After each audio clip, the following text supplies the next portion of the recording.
Kembo natan Zambi Yaman Zulu. Greetings to all the Bantu family all over the world, to the dispersed and outcast of Isolele in the eastern and western hemisphere. May the spirit of Akongo be with you all wherever you are in this world.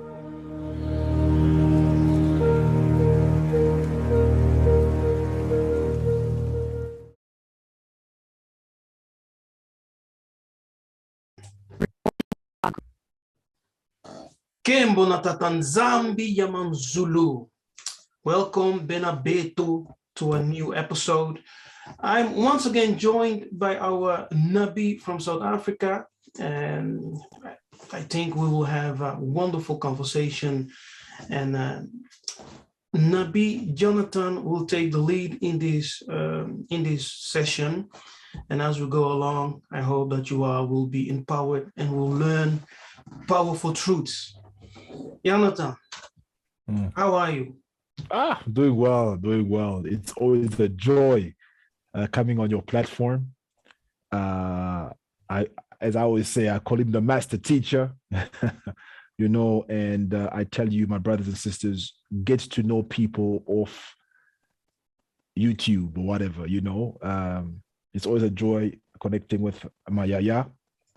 He's always giving me advice. We're going to the prophetic, the apostolic, we're going to spirituality, we're going to Ngunza, the most feared spirituality in the world, Ngunza, So it's really a joy, and I'm so honored to be on this platform, and I can't wait to tackle the subject. So what are we tackling today, Brother Kefas? You wanted to talk about the prophetic and apostolic ministry and ministry in general. So yes, I think you prepared some questions and we can tackle and give some explanations. So go ahead, my brother. Okay, thank you so much. Yeah. Okay, my brothers and sisters, let me just give you some people call it the truth awakening. Some people call it the Hebrew Israelite awakening. We call it the Bantu awakening. And something that I've seen is this. There's a lot of people who awaken and develop this anger and this hatred towards the church. I understand. I get it. We've all gone through that, But what I've seen the Most High doing, the Most High has prepared certain prophets and apostles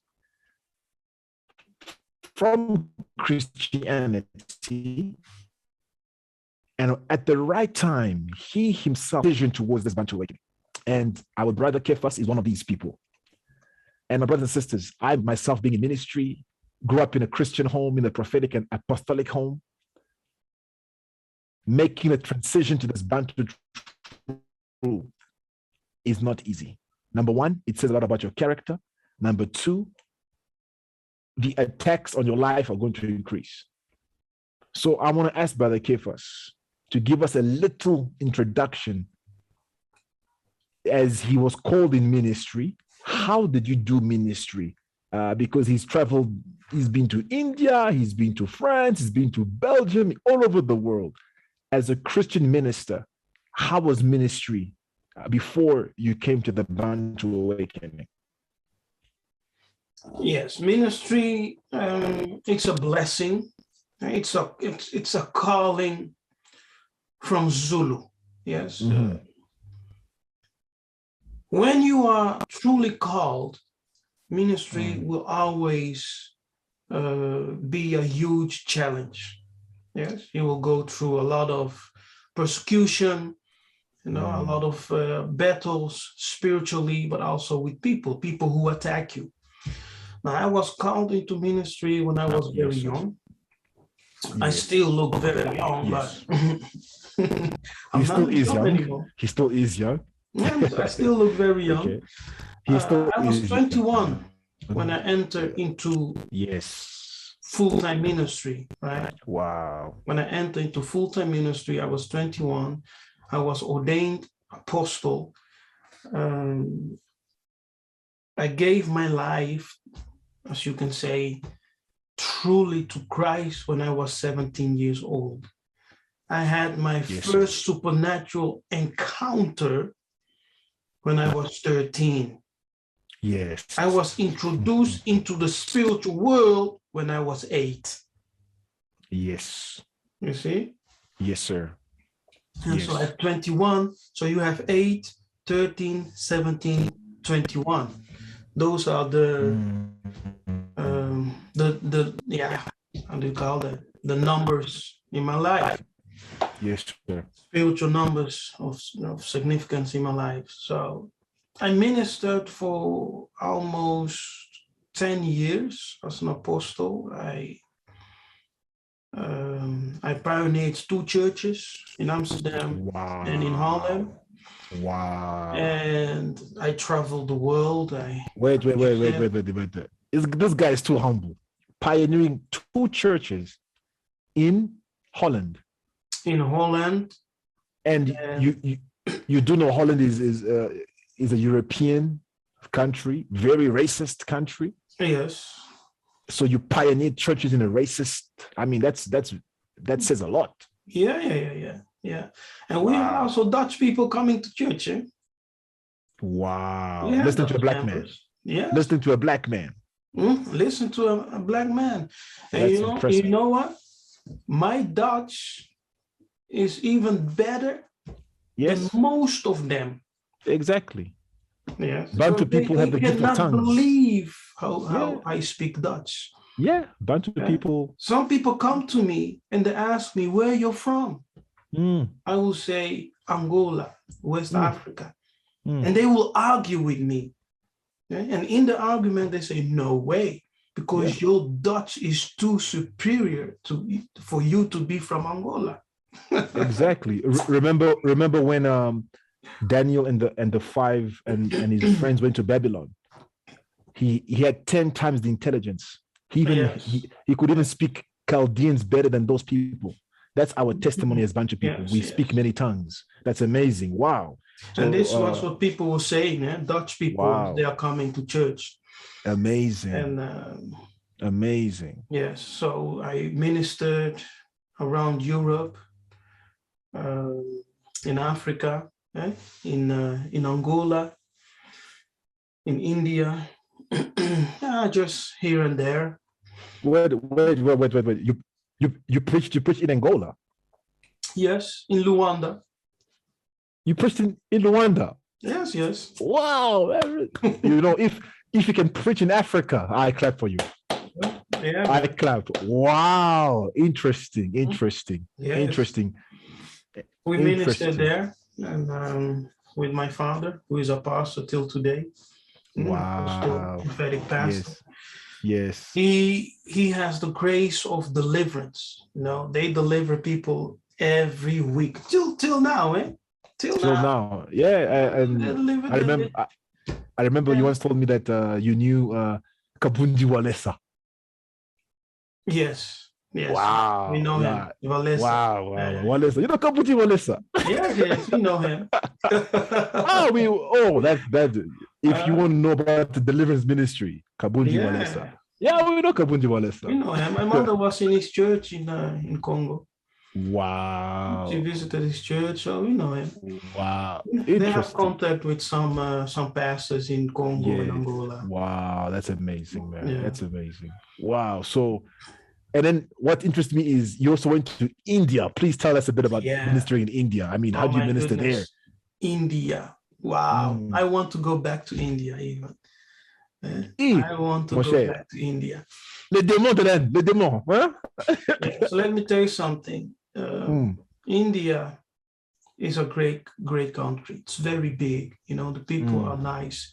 But racism is also there in India. Even though they are Black Indian, because the Black Indians, they are considered lesser people by the white Indians. Yes. And so I went to the south to what was it called? Let me think. In the south, Calcutta. In the southwest of India. I forgot. Mumbai. no, beneath Mumbai. It's beneath Mumbai. When it comes, I will tell you. Yes, I forgot the name, but I went there. Okay. There are many dark Indians there, right? I still have contact with a pastor, Pastor James from Disciple Church in India. So one day I was sleeping in my room.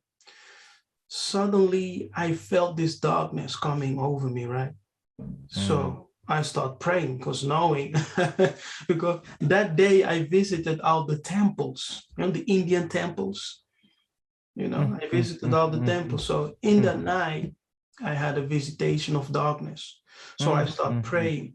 And as I was praying in the spirit, I saw this huge, big angel over my room. He was looking in my room like this. It was huge, like a giant. And when I saw that angel, the spirit told me, now you can sleep. Wow. So I slept, man. I slept well. Hallelujah. No attacks, nothing. I slept like a baby. Wow. Yeah, the darkness disappeared, everything left. And huge angel, giant, my goodness. So in India, I ministered for 2 weeks. I went to the poorest areas, I gave food to orphans. We had a leadership conference and healing conference. I healed people, who healed. A child was actually resurrected, yes, came back to life. Wow. Amazing. And I remember that this woman came to me, right? She called the leader, so we went to her house, and her child was sick unto death. Yes, sir. Very sick unto death. So the doctors told her, there's nothing we can do anymore. The child will die. So we went there, we pray. I pray for that son, for her son. I pray for the child. Next day, she came to church with a testimony. All praises. All right. All praises. That's amazing, man. The reason why I'm asking this is because, man, that's really amazing. Respect, man. I've got nothing but respect for prophets, apostles. I'm from a prophetic and apostolic home also. For me, I grew up around pastors and prophets. My dad is also in ministry. And I'll never forget the training, the mentorship that I got. I'll never forget all of that. And that is what has kept me throughout life. Even in my teenage years, I was ministry focused. It kept me on the straight and narrow. So when I talk to pastors, prophets, I'm forever grateful. The reason why I ask is because, Brother Kefas, the Most High has favored you. I listen to a lot of people in this awakening. And not to promote you, but he's favored you. You have substance. Do you understand what I'm saying? Because there's a lot of people who in this awakening, they come and they've got no church background. They've got no foundation. Do you understand? So they have head knowledge, but they lack spirituality. And that is what was shocking to me. Like in this awakening, you find people with great head knowledge, even the head knowledge that they know. I mean, you can get it from books. You can read a book. But there is something about a spiritual man with knowledge. And you are one of the very few in this awakening who has that. And for that, I honor you. And yes, in our Congo culture, we honor men. Yes. People, when you say that, oh, no, we honor men. Hallelujah, we honor men. So, and then after that, you had your awakening, which you've spoken about it. So how was it like making a transition from from the apostolic and the prophetic, which you still have, but to transition in the Bantu awakening? How was it like? It was like a rebirth, right? Like a rebirth, like rediscovering the hidden truth. Mm. Now, do you remember that when I was in my journey of awakening, because it was a process, right? Where Yes, sir. Ngunza was dealing Yes, with sir. me, revealing and speaking to me, showing me things in dreams, in visions, and open visions. Yes, and through revelations where the Spirit will speak to me, and also through divine heavenly visitations. Yes, I had visitations. Yes, sir. From people, spiritual people from beyond. Yes, they came, spoke to me, you know, and throughout those experiences, I was fully awakened. But it also took my doubt away, because yes, as the Tanzan was speaking to me by the Mwanda and by dreams and visions, I still had doubt. It's normal. But through those visitations from the beyond, from Zulu, hallelujah, it gave me the confidence. Yes, sir. This is the way. Yes, this is the way. Sir. This is the way. And I told it to my brothers, told it to my father, this is the way. We the people, this is the way. I know what I saw. I know what I experienced. Yes, sir. So I had to, I had to open my spirit, really open my spirit, and ask Tatanzambe to show me our truth in the book. Yes, in the book. Because as an apostle in Christianity, I taught and I preached out of that Christian theology, right? And when Tatanzambe was opening up my mind to see the things I wrote, because I have thousands of documents that I wrote, right?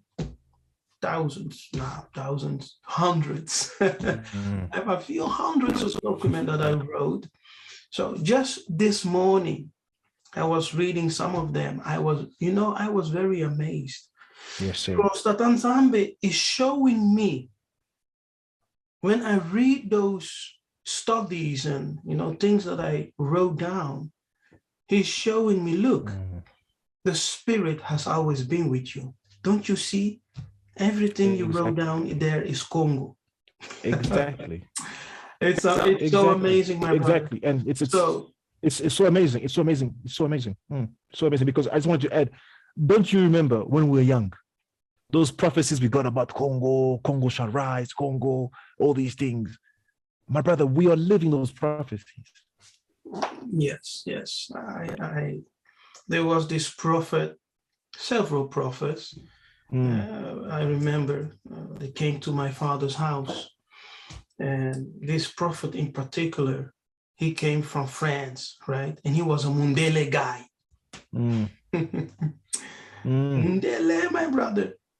He came to our house and he said, I don't know you. I don't know who you are, but the Spirit sent me to come to this address and to tell you, oh my goodness, feel the anointing, and to tell you such and such and such and such. So he prophesied over me, over my brothers, and when he was prophesying about me, he said, your success will come later. Your biggest success will come when you are when you are older, when you become fully matured in what the Tanzania wants to do for you, and what God wants to do for you.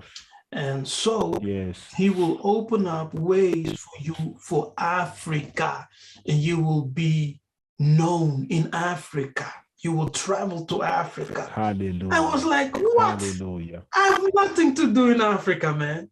I have no wish to go to Africa, to be involved in ministry in Africa. Nothing.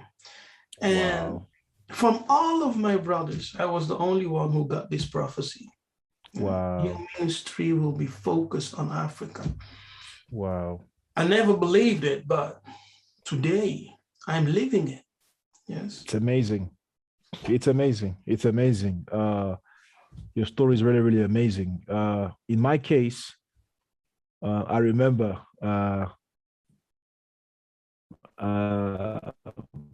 there's this Apostle Ken Lukumba from Zambia. He said, God told me Africa is the valley of dry bones. We had our first anniversary, the church Yahweh Shammah Assembly.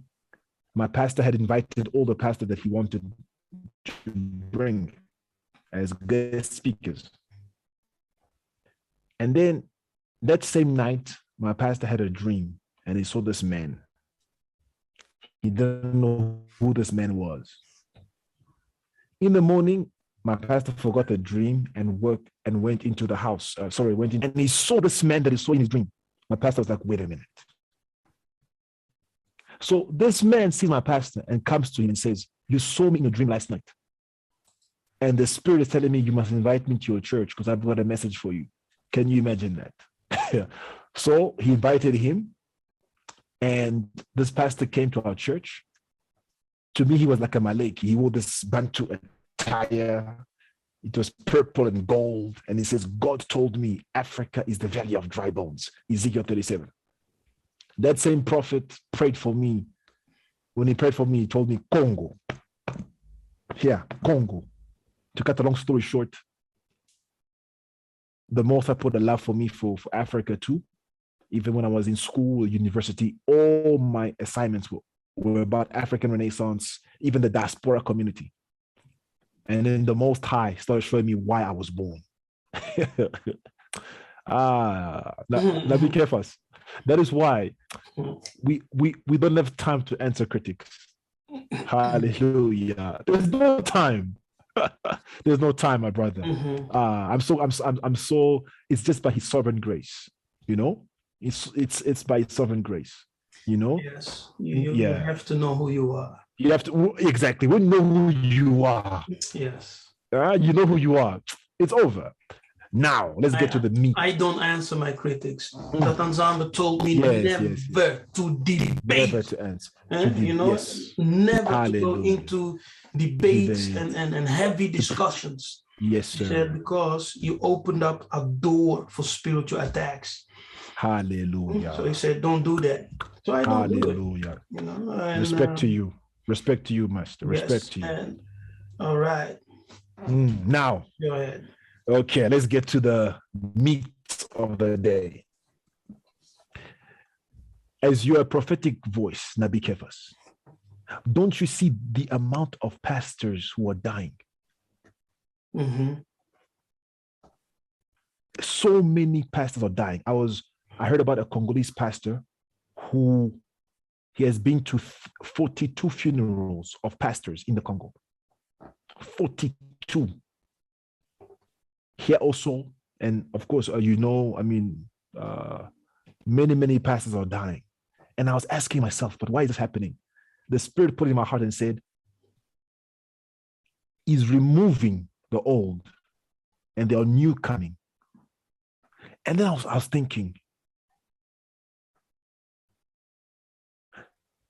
you were born for such a time as this, Nabi Kefas, because very few pastors, prophets, evangelists have made this transition to the Bantu awakening. There's many pastors, Nabi Kefas, but the Most High chose you to be part of this awakening. You have the Christian upbringing. Now you're learning your Bantu spirituality. So there's a new form of pastors, a new form of prophets who the Most High is raising.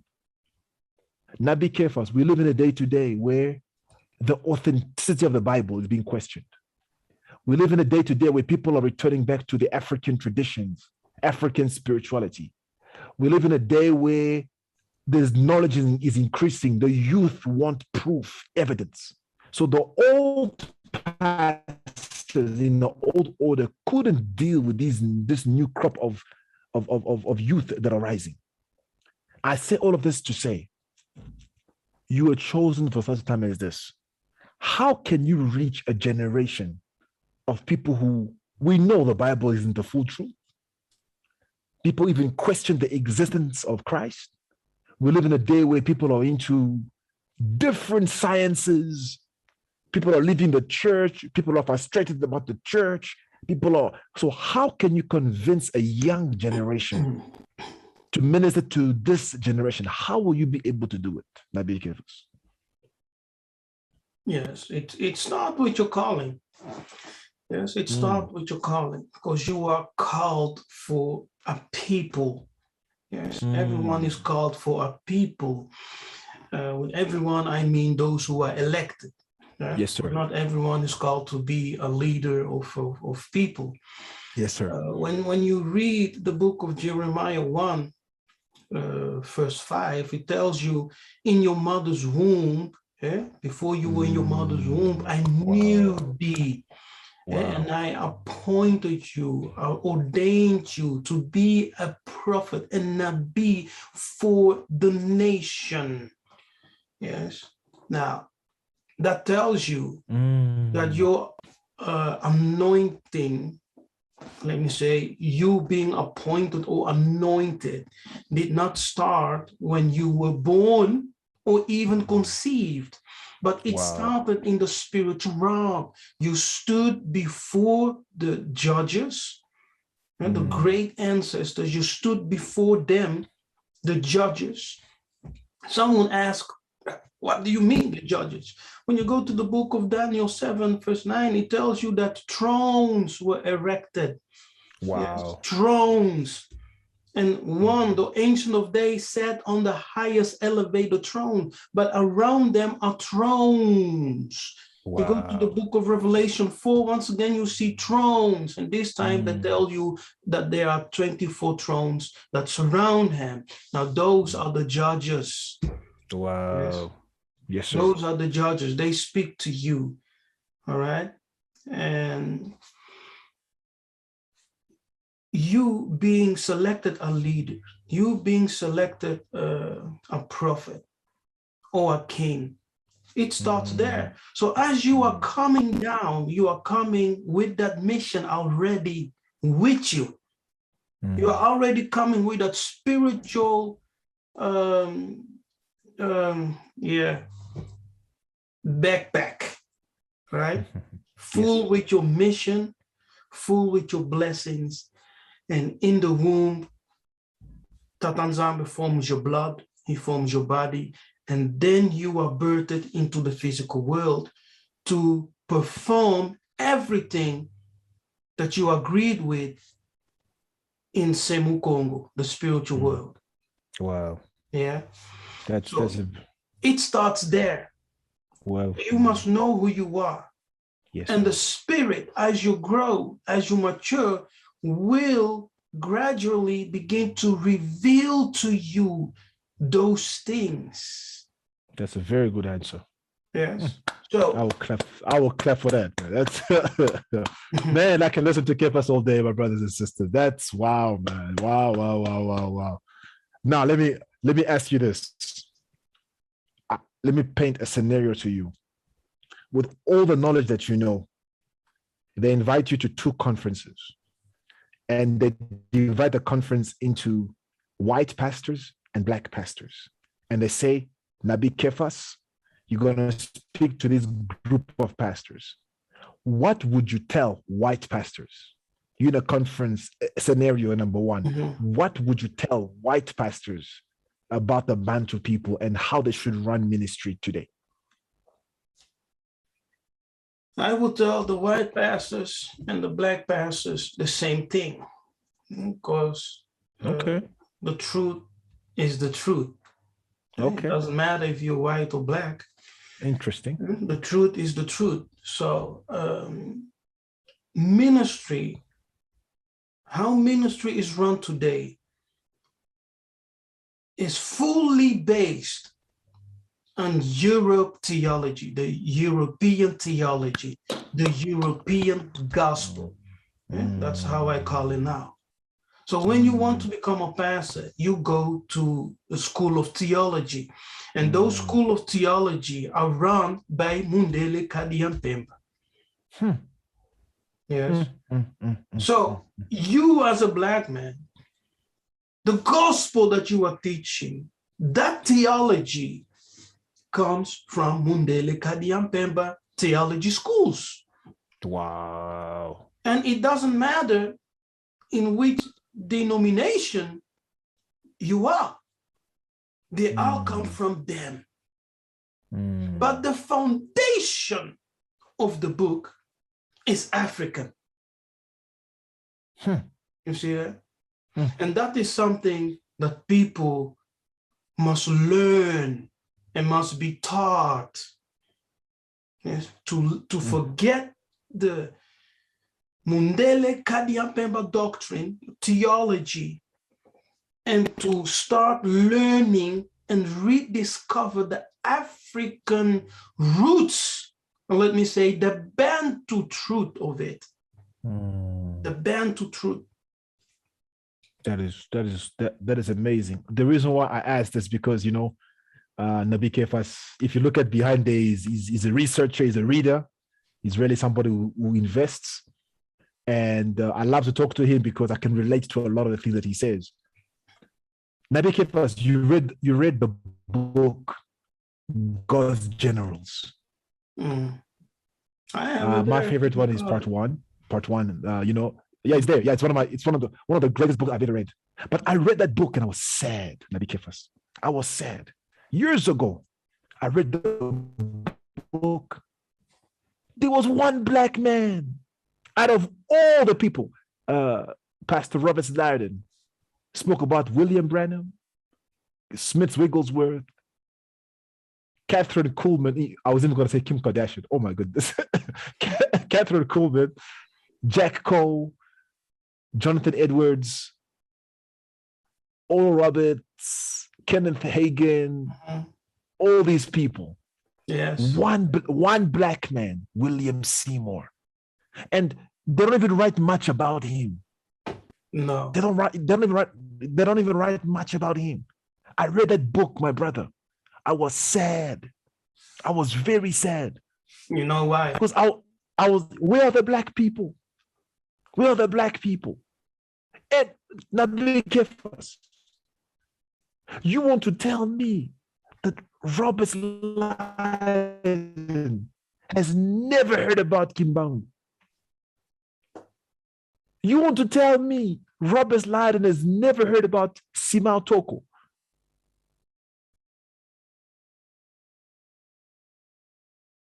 You want to tell me? Do you see why I've got a deep passion for Pastor Melo?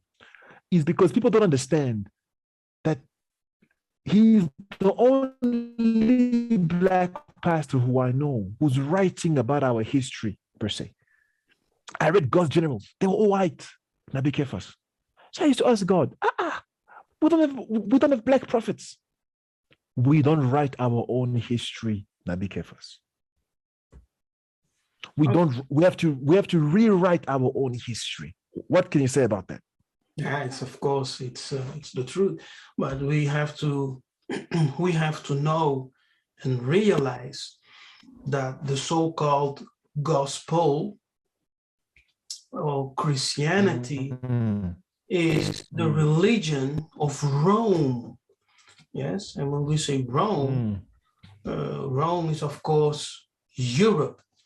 Yes, so Christianity is the religion of Europeans. Wow. And American are it's the young brother of the Europeans because they came from the British people, right? Yes, sir. And so that is Christianity. Christianity, if you read the old histories, they tell you that Christianity and Europe are the same. So when you talk about historic Christianity, you're talking about Europe. Yes, because that's the European religion, Christianity. The African had their own religions, the traditional African religion. Wait. So we don't worship the devil, demons, and sorcerers? trees and dogs and pigs and all these things? What are you telling us, Kefas? Let me say this. The foundation of Christian reality, Christian religion, yes, is based on sin and the redemption of sin, right? Yes, sir. Now, in that concept, the first man fell. Now he has to be redeemed. Christ came. He died, and he redeemed through his blood the whole world, everyone. Now, they include the whole world because I said the Roman religion is Christianity, and the Roman Church is the Catholic faith. Yeah, and Catholic means universal, including everyone and everything. Yes, sir. See that? That's why they say everyone, because they wanted to colonize and through their religion to rule over the colonized peoples and regions. Yeah, they use Christianity and the military force to colonize and to rule. You see that? Yes. Now, that concept of sin, it's not unique or original to Christianity. That concept of sin is Bukongo, it is Bantu. We Bantu, we have a monotheistic faith system. We have never served many gods. We always acknowledge the one. Yes. So Bantus, our ancestors Exactly. were monotheistic. Yes. Yeah. Now, the word for sin in Congo is sumu. Yes. Sin. Sumu. That tells you that sin, we had the concept of sin. We Bantu. Exactly. Sumu. And then you have when you sin, when you commit a sinful act, then it becomes a lisumu, and your personal sin or violation of the law. Yes. Limbisa masumu. Masumu nanga. My sin, my violation. Now, and then you have sumuka, which means to be cut away or to cut off. So you see that sin cuts you off. Sumuka can also mean to uproot something, like a plant. When you uproot a plant out of the earth, what happened with that plant? It will begin to die. So we see that concept that as you sin, sumu, as you sin, you are being uprooted. So sin brings what? Death. And this is all in Bantu. So how can you say that the Christian faith brought the concept of sin? It's the other way around. We always had that concept. And in the Congo, you have this story about Mahunga. And Mahunga was the first man, right? And when he was created, Tatan Zambe told him not to go around the sacred palm tree. He said, you can go everywhere and anywhere in the garden, Ganu in the Shona language, or Muganu. You can go anywhere, but don't go around the sacred palm tree. Now, after a few days, just looking at the tree, his curiosity came and kicked in. So even though he was told not to do so, he went around the palm tree, and suddenly he was split in two. Yes, he was split, and a female version of himself stood before him. Asked her, who are you? She said, I am you. Yes, she said, Ozanani Nazayo. Ozanani Nazayo. Who are you? I am you. So the woman came Ngai Mwasi, and the man is Ngai Mubali. And together they are just we, I am. Now that story tells you about the moral of that story is that man fell. Yes. And through that separation, through that sin, he was removed from the garden, removed from the presence of the Most High. Now he needs to be redeemed. Now, in the ancient tradition, faith of our ancestors, the Muntu must work out his salvation. And it is exactly the same thing that Paul says in his book. Wow. Work out your salvation. That's Bongo. I see. Wow, that's really, really amazing. Wow, wow, wow. Now, Brother Kefas, let me ask you a question. In Christianity, you know how Israel is such a stronghold. The Jewish people, the Ish people there. Do you ever see a day where Christian pastors are going to awaken and see the lies of the Ish people as being the chosen people? This is Christianity. In the Christian circles, do you ever see a day where there'll be pastors who are going to stand up and preach against the Ish people? What would you say? That's a good question, Matondo. Yes, that day will come. That day will definitely come. Without a shadow of a doubt, it will come. Because let us read a verse. It is in the book of, let me think. Which book? Zechariah. Yes. The book of Zechariah.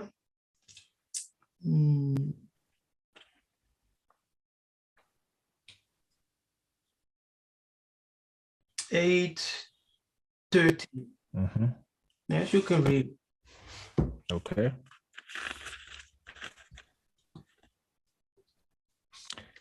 I read, and it shall come to pass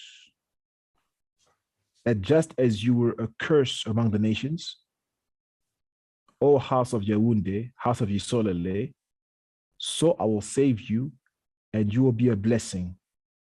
Do not fear. Let your hands be strong. You see that? So yes, sir. The people who are called cursed of every nation are the Bantu. True. Yes, the Negro Bantu. True. All over the world. Everywhere. Wherever you go, we were considered cursed. They even had a whole doctrine, right, about how the Negroes are the cursed people of God. The doctrine of the curse of Canaan, the curse of Ham. They made it the curse of all the black, Christianity and Islam and Judaism. Okay? They all shared that doctrine. Black people are the cursed of God. Now, it was prophesied that we, the Bantu Negro, will be called the cursed among the nations. Yes, the cursed among the nations, O house of Yehuda, house of Isolele, Yahunde, from Yandi, to be praised. The so-called Ish people were never considered cursed. Yes, they will never put into servitude or slavery. So it does not talk about them. It's not pointing to them. So there will come a day that Natan Zambi will elevate his people out of the dust. Yes. And he will bless them, and all nations will have to bow. And they will say, these people that we considered cursed, they are actually the priest and the sons of the living Elimo. Wow. They will bow their knees and they will confess with their tongue. Wow. Yes. That's really But amazing. if you are pastor or servants, whatever, it doesn't matter. Nations, presidents, yes, they will all confess. That's really amazing. Thank you so much. Thank you so much. Now, these are the questions that I wanted to ask. Nabi Kefas, today, if you come to Africa, my friend, you can be in a place, one area, 20 churches in one street, ministry of this, ministry of that. God, He reigns, deliverance ministry. Next, prayer warrior ministry. There's like so many. And everyone is a prophet. Everyone is a prophet. Now there's major prophet, there's minor prophets, giga prophets, terra prophet. Major one. Major one. You know, apostle this, apostle this, apostle this. I saw you did a video yesterday. Can you just break it down for us? Number one, who is a prophet? And number two, what is prophetic ministry? My goodness. That's powerful. A powerful question. Matondo, Nabi Natan. So the word prophet, they are true words which the Bible uses the most in dealing with the prophet, right? That's the word Nabi, and the Yiddish word Roha or Rohe, and then you have the word Jose, which is Ngunza. Yes. Ngunza. And Nabi, of course, comes from the root word Naba, which means to speak by inspiration. Nabi is, of course, Swahili, and it means prophet, one who speaks for the Most High and the representative. Now, that word Nabi is first found in the story where Abimelech took the wife of Abana, yes, because he was interested in her. But Natan Zambi came in his dream and he told them, how dare you take the woman of this man? Don't you know that he is a Nabi? So the first time the word Nabi appears in the Bible, in the book of Genesis, is when Natan Zambi, the Most High, the Maleki Makongo, appears in the dream of Abimelech, the king of Shechem, and he tells him, leave that woman alone and restore her back to her husband. So the name was used as a defense for Abana.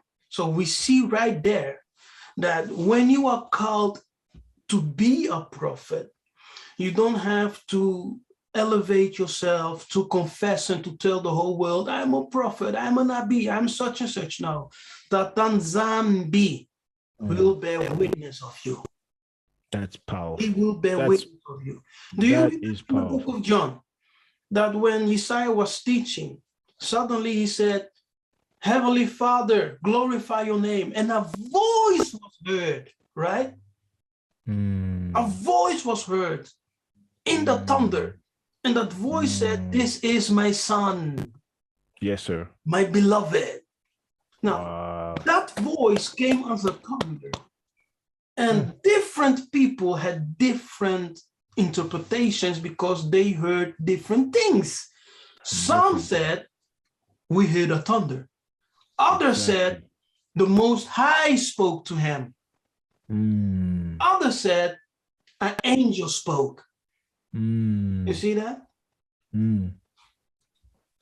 Now, the word Nabi signifies a representative of the Most High.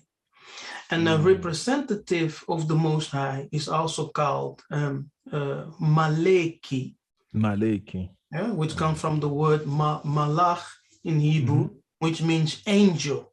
Angel. Yes. In the Greek, it will be angelos, which is the Bantu Angolo. Angolo. Yes. Yeah, Angolo comes from Ngolo, which means the powerful ones. The powerful ones. Yes. You see? So a prophet now is sent.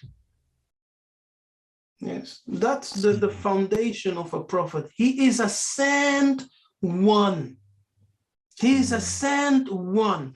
Abana was sent by the Most High to go to the land of Canaan. You see that?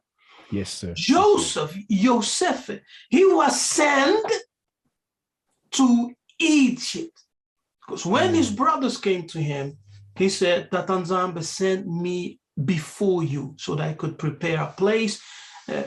Now, let's read this first because it's very interesting what he says. It's in Genesis 45, verse 8.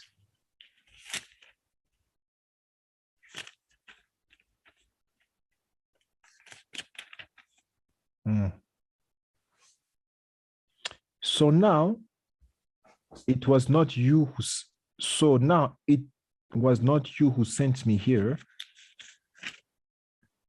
but Elimo, and has made me father to Pharaoh. And wow. Wow. You see that? And ruler. Exactly. Over his house. Over all the land. And ruler throughout the land of Egypt. He ruled in the land of slavery. It's possible, my brothers and sisters in the diaspora, to rule even from where you're taken as slaves. Come on, Bantu people, rise up. He became ruler. So what do you understand by this? Yes, you see the ruler. That he understood. Yes, he understood that he was sent from the Most High, even though his brother sold him. But it was the hand of Tatanzambe sending him to his place of destination.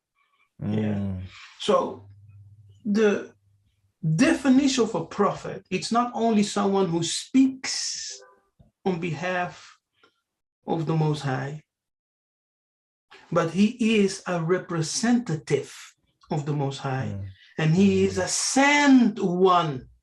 Wow. Three things. He speaks for the Most High, he is a representative, and he is a sent one. A sent one is what? An envoy. Then you have the word mbasi. Yes, mbasi, envoy, an ambassador.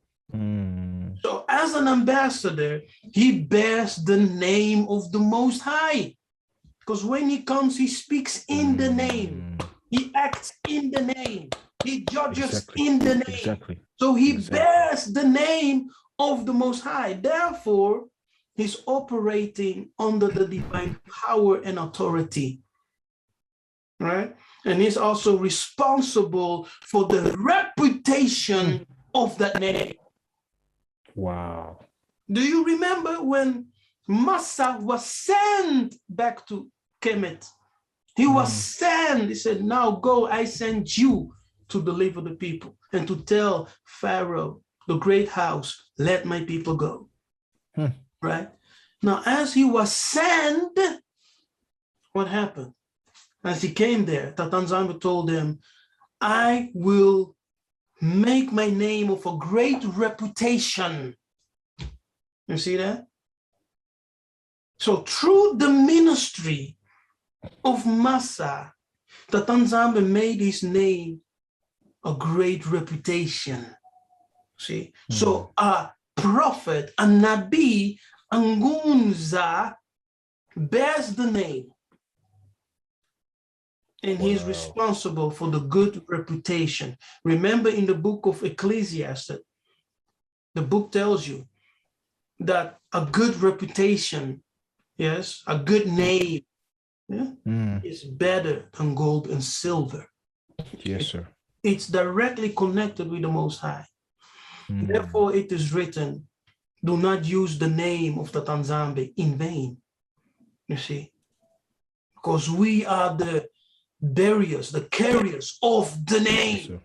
Yes, sir. Now, when the prophet ministered, he ministered in the authority of the name of Nzambi, Kongo, Tulane. Now, you cannot be a prophet if heaven hasn't called you, if heaven has not put you in that position. Yes, you cannot, because a prophet is a chosen one, is someone who is appointed by the divine council of Zulu to represent them by the people and to speak their judgments over the nations. That's a prophet. That's so powerful. That's a very, very powerful. So nowadays, in Christianity, they have polluted and disgraced the ministry of a prophet. Because they spiritualize everything, everyone can be a prophet. You can, enroll for school, a course, you follow a 3 days course, whatever, you pay a lot of money, at the end of the day, you get a certificate, and you are a prophet. Wow. No. Read for me the book of Numbers 12.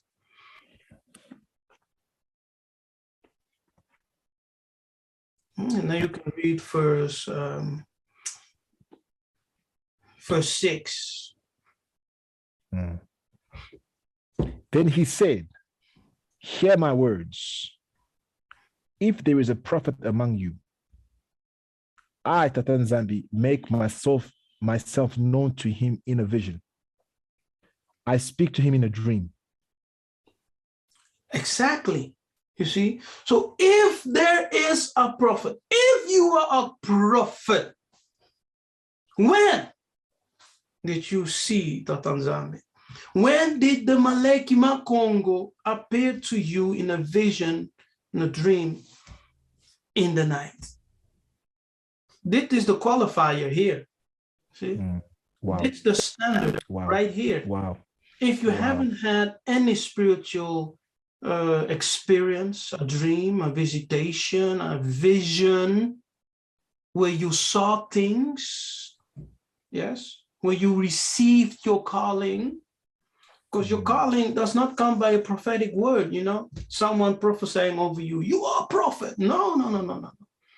It comes from the Most High itself. When a prophet speaks it, he's only confirming what's already known in the spirit. Yes, it's only confirming what's already known. Now, you yourself can say, oh, I don't know. Let me tell you this. Before you were born, your parents could have received a prophecy, a dream, a vision that child will be a prophet. Very true. And as you grow and mature, like Samuel,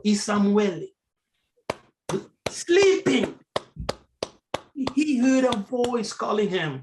Exactly. Samuel. He didn't understand. But later, because he had a teacher, he understood. Yes? And his calling was solidified.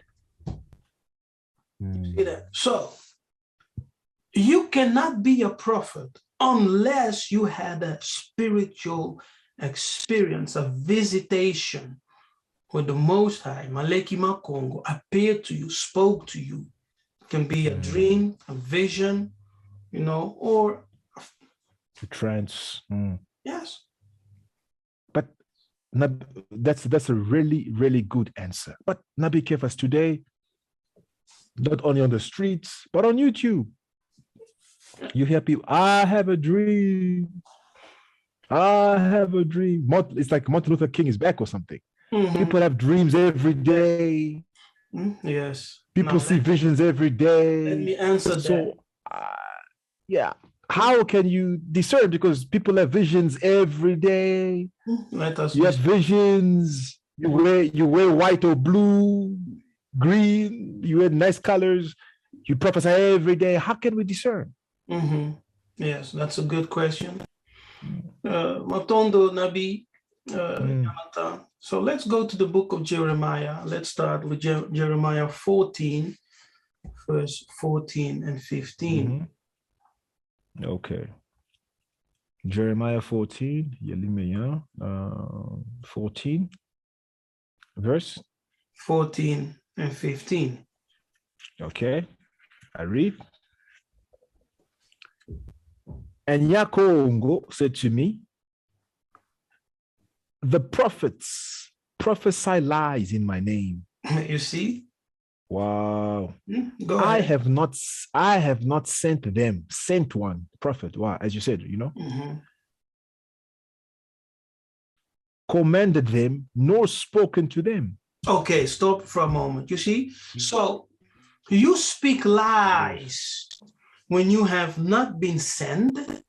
Okay. When you have not been commanded. Okay. That's it. You are not embassy. To be embassy in the Greek, prophetess, that's the Greek. It's not a female prophet. No, that's the Greek word for prophet, prophetess. You have it's built of two words, right? Pro and that other is, I think, femi. And it pro means to stand before. Yes.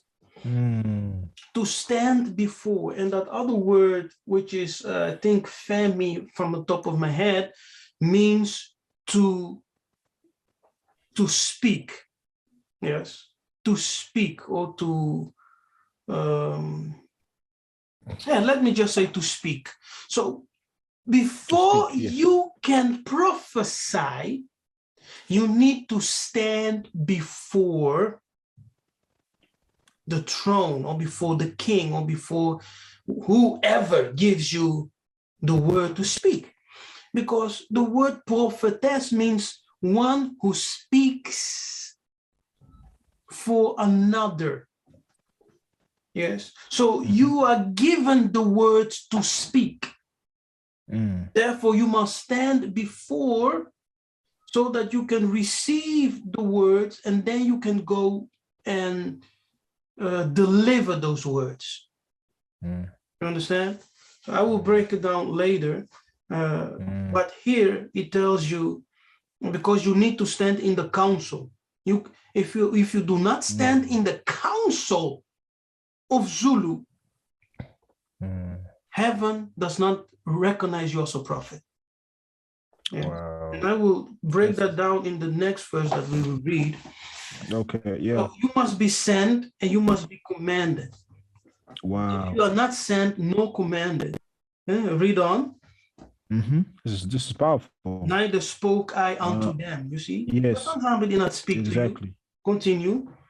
They prophesy to you of false vision. False vision. And what? Divination. Divination. It's the spirit of Python. Yes.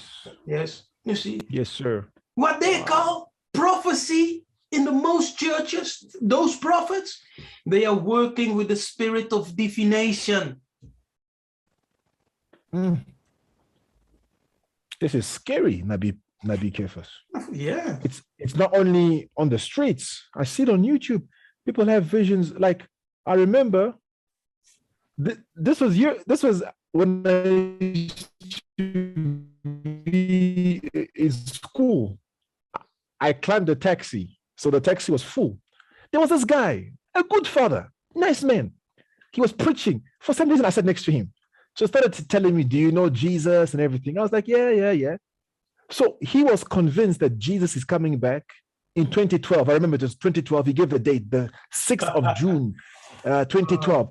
He broke it down. He showed me whatever. He preached with so much power, so much conviction. I'm listening to this man. He's preaching Jesus is coming this year in 2012, the 6th of June, whatever. He broke it down and everything. He told me, what? I was like, wow. So I asked, why do you preach? He says, God revealed this to me. He was so convincing. He was so convinced that Jesus is coming. It never happened.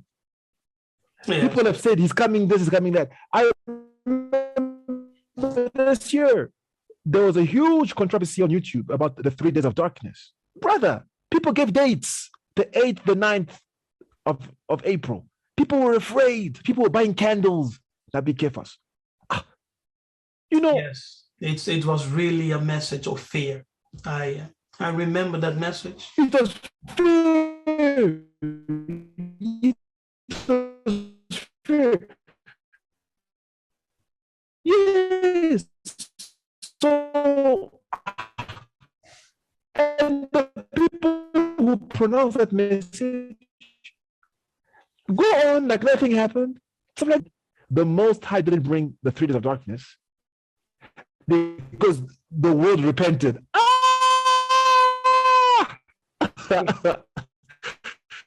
like Jonah, the Most High changed his mind. I'm like, look at this. You see the prophetic manipulation in many people. So how can you answer to things now? So many of these people, the Most High convinced the Most High sent him. Yes, read the last sentence. Oh, I even closed the Bible. I'm back. Don't worry. I'm black. This is so powerful. I'm eating today, man. Yiseka'yah 14. Okay. The last sentence. Definition and a thing. The last portion. A worthless thing, a deceit of the heart. Exactly. Mm-hmm. You see? 15? Okay. See? It's the deceit of the heart. Deceit of the heart. Yeah. Wow. It's the deceit of the heart. Now, when Yiseka'yah Congo stood on the mountain and the disciples asked him, what will be the sign of the last of day? What did he say? Take heed that no one deceive you. You see that? That's the spirit of divination, what they are calling prophetic today. Wow. The deceit of hearts, of their own hearts, deceiving others. Wow, this is crazy. Let's jump to Jeremiah 23. Jeremiah 23. Yeah, chapter 23. Okay, I read. And then we'll read first from verse 21. Verse 21. I have not sent these prophets, yet they ran. I have not spoken to them, yet they have prophesied. Ooh, this is scary. Oh, brother. Yeah. This is scary. Wow. Man.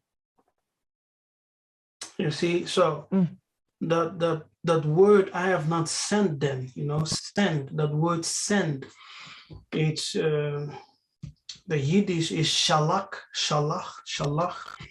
It means to shoot an arrow. Yes, to send as a deputy, as an ambassador, a representative, one who is sent with the name, the authority of his sender. Wow. That's the word. Now in Kikongo, the name is Salak something, I forgot. I have to look it up. But in the Kikongo, it has the same significance, the same meaning. Yes. To shoot an arrow, to send as a deputy, as a representative. Now, do you remember in the book of Isaiah where it is written, the word that I send shall not return unto me empty, but it will perform all my desire. That's the same word, shalach, to send. You see? So a prophet is like an arrow whom the Tanzamba shooted, yes, to hit target, to hit the target. And he is a representative who is sent with authority in the name of his sender to speak and act and to do everything by his name. And as you receive this embassy, and ambassador, you receive the king himself. As you treat the sent one, it's like you treating the king himself. So whatever you do against that ambassador, one who is sent, is as if you're doing it to the king himself. You see that? I understand what you're saying. True prophet, you cannot mess with a true prophet. You cannot, because you will be fighting against the Most High himself. Wow. You see? That's a good breakdown. He said, I have not sent them, yet they ran. You see that? They ran. They were quick to do what? To prophesy. I have not spoken to them. I have not spoken to them, yet they prophesy. So before you can prophesy, you must hear from him. That's why you must stand before the king. And he speaks to you first, and then you deliver the message. Yes. Thank you for such a read. Now read. Let me break this down completely. Now read verse 22. Look at this. It was Yiseka'yah 23, verse 22. Okay, I'm there. Don't close your book, man. No, sorry, I thought. Well, the angel told Daniel, shut the book, you know? No. Let it be open. I'm kidding. I'm kidding. Okay. Yiseka'yah 23, verse. You 22. Said 22. Okay. But if they had stood in my counsel and had caused my people to hear my words, then they would have turned them from the evil way and from evil of their doing. You see that? Wow. So what's the purpose? Yes, sir. To turn the repentance for the people. Wow. Yes. Because that word repentance is to turn back. To turn. So yes, that's the purpose. Very true. That's the purpose. That's wow. So it's not, you will have miracle money. You will marry tomorrow. You will prosper. You will have a business. You will have a house. Are you sure? That is the spirit of materialism. Wow. Yes. Wow. That's nothing to do with prophetic purpose. Yes. Before we end, let me tell you the story. The Most High has graced. I've met, being from Congo, we have a lot of, there's some amazing prophetic voices all over the world. West Africa, East Africa, Central, Southern Africa, or Indians, blacks, whatever. I've had the grace of meeting many prophets. So one time we used to have something called like prophetic school, where we would pray like 3 days, praying and fasting, and then that's how you stand up, prophesy, So I went for a prayer somewhere, and outside there was this Congolese mother, and I started speaking to her. Nice mother, nice lady. Congolese women are very humble and everything. So we started speaking. So she asked me like my story in ministry, and so I told her who I was and people I listened to. I told her things like, as we're exchanging information, Next thing, the leader called us in and says, guys, let's pray. So as we're praying, the leader says, who has a prophetic message? That same lady stood up. My friend, she prophesied to everyone there. So everyone is like, oh, she's so powerful. She came to me. You know what she told me? The things I told her outside, she told me. Kefas, you couldn't make this up. So I am there. We're fasting that time. I'm hungry. I said, no, I don't have a better heart. I'm not going to expose this lady. The things I told her, she told me. And I'm just there. So people are like, wow, this woman is so powerful. I just smiled. Do you know that mother? A few months later, she left the church. She was part of scandals and, oh my goodness. She went somewhere else, scandals and everything like that. Now she left the country. I will never forget that thing. It's crazy. Here in Africa, do you know that pastor who resurrected, so-called resurrected the dead person? Do you know what they do? They act out miracles. And it's not far from where I stay. They train people to act out miracles during the week. And then on Sunday, they come to perform the miracles.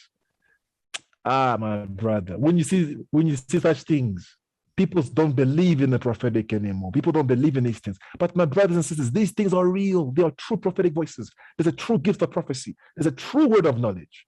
I think it's such a vast topic. I think we need to do a part 2. We must do a part 2 in the upcoming future about the prophetic, because many people have a lot of questions. But my brothers and sisters, join Nabi Kefas' class. What you learn on YouTube is grade 1. He goes much deeper. If you are strong and are able to handle the meat, come join Nabi school. It's amazing. I'm sure. Please tell them. You were in the class. Please tell them about. Right? My brother. Yeah, I've been there twice. Enjoyed the class last summer. Yeah. It was very good, man. I even came down because I remember I came down and they asked me, how was it? I said, no. He used one scripture, one verse, showing that the world was created from waters. I was like, what is this? But it's meat. If you're a baby, don't join. If you used to, don't join. It's meat. It's not for everyone. But if you are able to withstand the meat, please come. So yeah. When are your classes, by the way? Excuse me? When are your classes? My classes are every Samba, every Saturday. At we start at 5 p.m. Amsterdam time. Yes, if you want to join, you can just send me an email and I will send you the invitation. I will also talk about it on my channel. I mean, the world needs to hear those things. It was amazing. I also attended it was Massa's assembly. I want to send a special shout out to Sister Lorinda. My goodness, she sings so well. She sang and I could feel the anointing. I'm attending that class and I'm tired. When you started singing, I think it was Sister Lorinda, Sister Kim, you felt such an anointing. I was like, wow, people are so gifted out there. So my brothers and sisters, so you should do that. Yeah. So now before we close, okay, let me just explain a little bit this other dimension of the prophetic. Yes. Now, in the book of Jeremiah. Oh, let me open it again. Yeah, I said, close your book. Yeah, I'm there. The same chapter 23. Yeah. Yes, sir. Yeah. Read verse 18. Verse 18. Let me read. For those who stood in the council of Natan Zambi and has perceived and heard his word, who has marked his word and heard it. Exactly. You see that? So a prophet, a Nabi, Ngunza, and Rohe, the Yiddish word means one who sees. Who sees. Mwanamisu. One who sees. Mwanamisu. Yes. Now, a Nabi, Ngunza, stands in the council of the Most High. See that? What's that council? One day I was praying and I said, Natan Zambi, what's the secret of the ancient prophets? They had great revelations and such and such. Natan Zambi told me, go and stand where they stood. That was the answer. Mm. So I wondered about it, I meditated on it, and then he gave me the complete answer. And the complete answer is, you must learn as a prophet, a Nabi, a called one, to stand in his counsel. That's the secret. In his counsel. Now, that word counsel in the Yiddish sod also means secret. Secret. Yes, secret. Wow. Yes. Wow. And it also means the circle. Oh. The circle of familiar friends. In that circle, it's like you form a circle, and in that circle, you share secrets. Yes, so it talks about a closed council. Not everyone can have access to that. Yes, it's a closed council. Now, the Ngunzas, they know about this. That's what I'm talking about right now. The Ngunzas, they know. Because a true Ngunza, he stands in the councils of the Bilima. It's plural for Elimu. So he stands in the council of the gods. And the gods are not, like polytheistic, that we are serving many gods. No, I am a God, you are God, together we are gods. Yes, sir. God means the powerful ones. The powerful ones. Judges. Yes. Okay? So you have judges on earth, you have judges in Zulu. All of them are called gods, Bilima, yes, plural of Elohim or Elimu. Now, and he began to teach me, to open up how you can position yourself in the council of Zulu. Now, that's amazing. We have to break this down one day, because it's that's too deep. Because as you're speaking to me, the Spirit tells me that's what they do in Freemasonry. Yeah. They just stole your science. That's why there's an inner council. Even when you go to the United Nations, there's the inner council.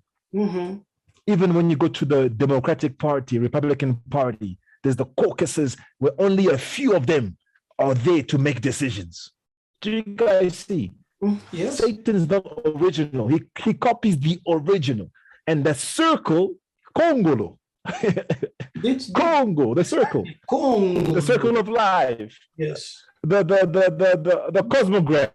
Congolo is the circle of power.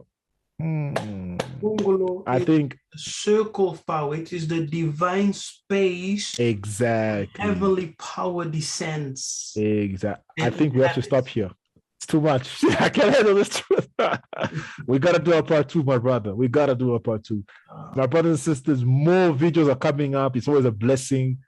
Mungu akubariki, Nzambe akubenisha, Nzambi kasambula to our brother. Please support this brother, my brothers and sisters. It's the work that he's putting in. Support him in any way that you can. I always tell him that you are sent in this awakening. We thank the Most High and put him in prayers, support him financially, materially, whatever. Bless this brother. He's a great blessing to me. When he always calls me, I have a vision. I saw 100% accurate. Some of the things I've never told him, but I'll tell him one day. So thank you, Nabi Kefas, for such a great honor. And more videos are coming. And last words to you. Yes, good having you. It's always a wonderful conversation filled with power. Hallelujah. Yes, sir.